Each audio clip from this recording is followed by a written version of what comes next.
hoping that you're well. Happy Saturday, and I hope that your weekend is off to a great start. And I want to share this beautiful melody by Max Bruch from his violin concerto. This is a piece that a lot of students work on as their first big concerto, and this was certainly a favorite of mine as an angsty teenager, being able to play with such fervor and passion. It's just a great piece to be able to develop a foundational technique and at the same time really just find a deep engagement with every note. I think in this particular section, the biggest challenge for a lot of young students is really, again, to engage in every marking that is outside of the notes and trying to develop a sense as they're beginning to advance, a sense of what does a mezzo forte mean to them? What does espressivo mean, or the crescendos, and not just this idea that you're following a set of rules, but trying to make meaning out of something so that you can transform a piece like this or a song like this into something that hopefully resonates in some way with the listener. So I'll give you an example. Nothing should be ever boring when you play music, and it really is your job to highlight why things are interesting, even if sometimes the evidence presents itself as otherwise. So, for instance, like we have repeated notes, and whenever I look at repeated notes, it's really important to think of the context and evolution of what we're doing. So, I'm going to go from right here.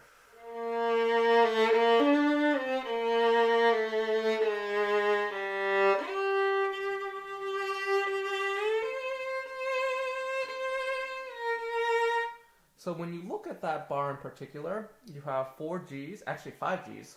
1, 2, 3, 4, 5. And then we have 3 Cs that happen afterwards. And it could be very easy for us to just play.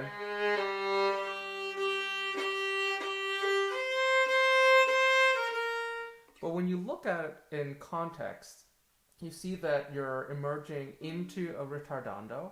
So Bruch is trying to allow us to have this sense of anticipation. And again, just like when I talked about the Beethoven, sometimes just repeating notes and getting a little stuck in something creates a sense of tension that allows the listener to, when the release finally happens, there's a greater degree of satisfaction. So we're going from here.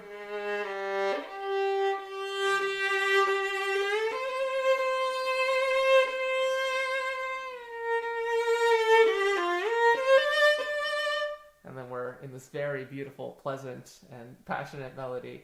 It's really trying to find a different way to play every G differently and every C differently. And there are so many tools at our disposal, from the amount of vibrato that we use, the sounding point,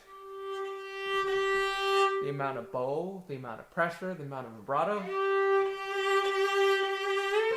the way that we slide, we could do that, or we go, or so many options. And that's what makes music and interpreting music so interesting, especially within a live context, because when I'm playing a melody like this, especially in front of a live audience, you never know what's going to happen. You really just feed off of the people who are with you and try to communicate a different message every single time.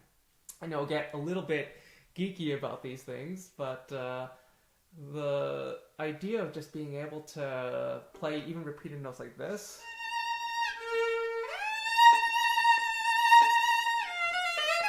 those Bs, for instance, there's such an opportunity to be able to try to make something into something more beautiful. You're receiving almost like the raw ingredients when you're cooking, and then it's really up to you to be able to use your imagination, using the tools that you have to be able to just have fun and express that to others at the same time. So, hope this helps in some capacity, and have a lovely day. Bye.